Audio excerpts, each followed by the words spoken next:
Alfredo Ortiz, el líder de ADE, este bloque de legisladores que hasta ahora ha trabajado constantemente al lado del gobierno, ha sido parte del bloque gobernista, esta mañana en los estudios de Teleamazonas. ¿Cómo está usted, asambleísta? Buenos días. Buenos días, Jorge. Buenos días al país. Usted ha dicho reiteradamente que para qué va a existir el Consejo si no tiene facultades sancionadoras, que es un tema que la semana anterior fue el más duramente criticado por todos los sectores, incluso gente del mismo partido político del gobierno Alianza País, el que cree en un Consejo de Comunicación con facultades de suspender y sancionar y hasta clausurar medios de comunicación. Con esa reiteración de sus expresiones en contra del Consejo, usted a favor de las facultades sancionadoras del Consejo, ¿usted ya nos anticipa que seguirá votando con el gobierno como lo ha hecho hasta ahora? A ver, Jorge, yo creo que hay que aclarar o separar dos cosas. Yo, en primera instancia, con el bloque al que represento, nos opusimos totalmente a la creación de un Consejo de Comunicación. Esa fue la posición primaria cuando dijimos no vamos a poner los votos si ese informe, tal como salió de la mesa de la presidenta Betty Garrillo, era el único informe que se iba a discutir y no había nada más que hacer. Dijimos allí no, con ese consejo, con esas facultades y tal como está conformado, ni a la esquina. ¿Qué pasó después? Cuando vienen las conversaciones de jefes de bloque y todas las reuniones que mantuvimos, entonces empezó a crearse una nueva figura del Consejo. La oposición, que era también quien mantenía esa posición que el ADE había adoptado, empezó a ceder y dijo, bueno, sí puede haber un Consejo de Comunicación, se puede conformar, pero que sea independiente, que sea autónomo, que no tenga ninguna injerencia política de ningún poder, ni del Estado, gobierno, ni los poderes fácticos.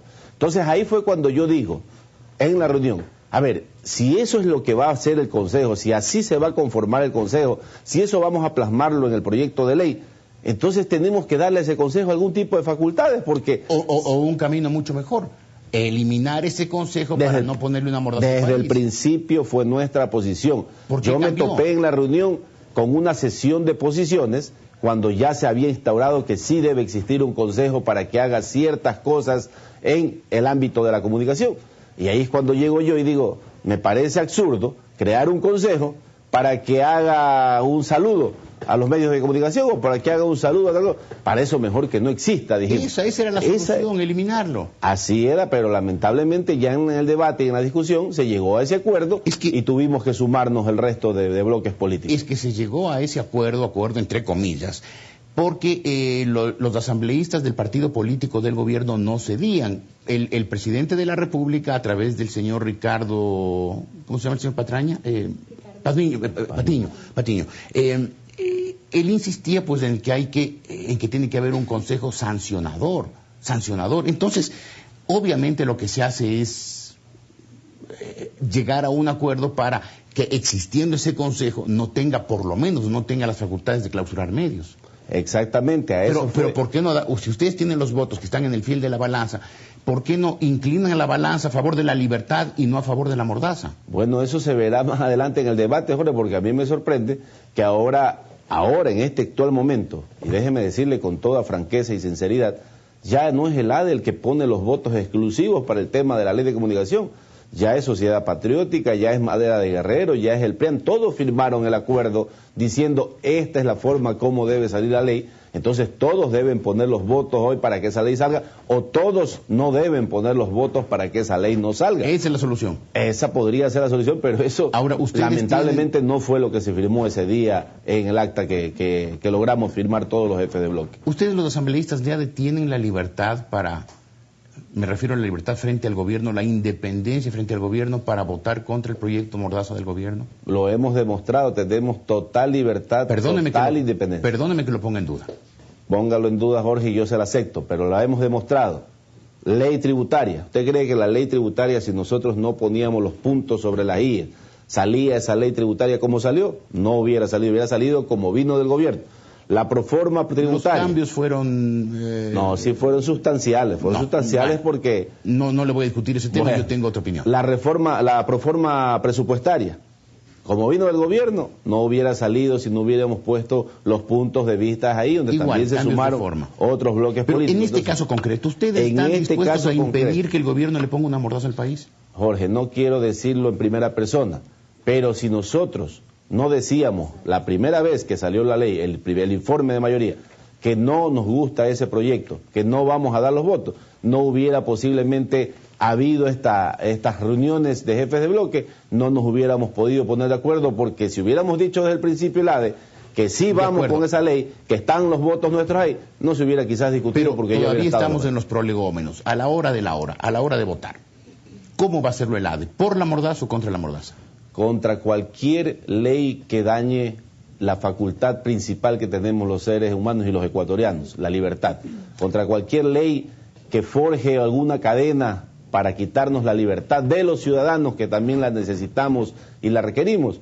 Eso sí, el ADE no va a estar dispuesto ni predispuesto nunca a imponer una situación de estas al país. Perfecto, entonces podemos decir la ley mordaza no pasará porque ADE no dará los votos. Si es que la ley sale como queremos que salga, tendremos toda la posibilidad de respaldar. Si la ley viene nuevamente desde el Ejecutivo, porque siempre hay esa posibilidad que quedó latente, Jorge, de que aun cuando hagamos la ley más perfecta en la Asamblea, cuando tratemos de hacer lo más perfecto posible, el Ejecutivo tiene la facultad de vetarlo parcialmente o de vetarlo totalmente. Y si eso viene así, no habrá la posibilidad de apoyo para imponernos una ley que vaya, como digo, a dañar nuestra libertad. Estos días, asambleísta, el gobierno, a través de la Corte Constitucional, parece que está tratando de ejercerle presión a Abdalá Bucaram y a sus asambleístas, a los partidos del PRE, por medio de esta posibilidad, de este acuerdo, de este pacto Correa-Bucaram, para que la Corte Constitucional declare nulos los juicios contra el expresidente Abdalá Bucaram, el expresidente Abdalá Bucaram pueda volver al país, el gobierno necesite esos votos del PRE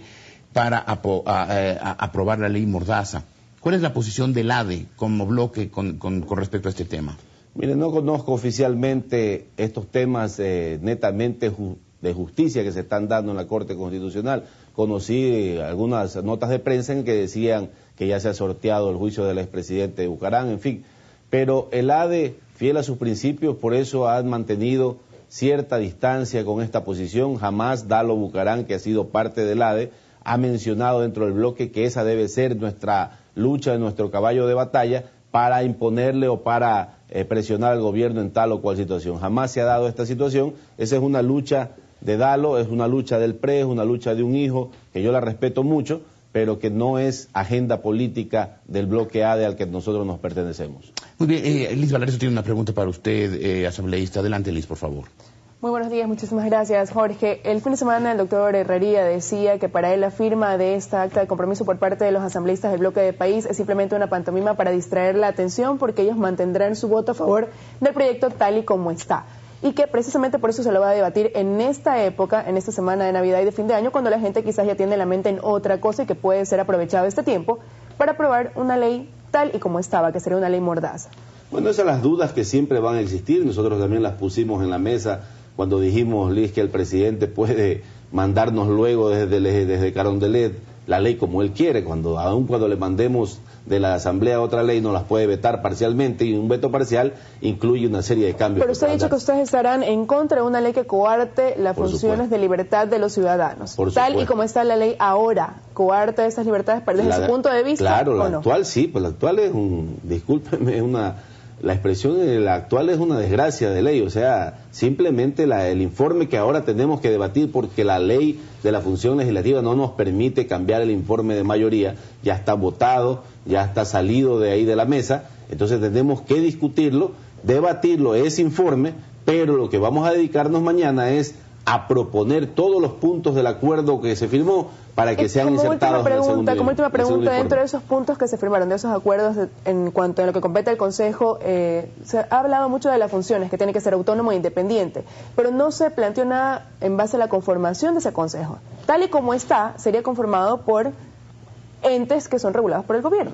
Bueno, no se planteó porque nosotros no estábamos en ese momento discutiendo cómo debe ser la ley, estábamos discutiendo los principios generales, y cuando decimos independiente, no político, sin ningún tipo de injerencia del gobierno, porque así está el acuerdo. Pero ellos hablan de que esto de los representantes que van a conformar este consejo no forman parte del gobierno, cuando en realidad sí, Participación Ciudadana es un ente que está regido, por ejemplo, por ellos. No. Las universidades que lo van a integrar también seguramente serán universidades que están bajo el mando del gobierno. Claro, por eso es que al principio, en la primera parte de ese punto, Liz, se dijo, y yo creía que eso es así como lo íbamos a firmar, se dijo que no debe tener injerencia de ningún poder político, y eso hubiera sido ideal, de ningún poder político, porque ahí se no entraba ni participación ciudadana, así que de ningún poder que arme el espectro político. Ahí sí era netamente un consejo que iba a salir de la ciudadanía, de la gente totalmente independiente y apolítica, pero luego se puso solamente que no tenga ninguna injerencia del gobierno. Esperemos que así sea. Eso fue como quedó y así tenemos que ir avanzando en esta ley.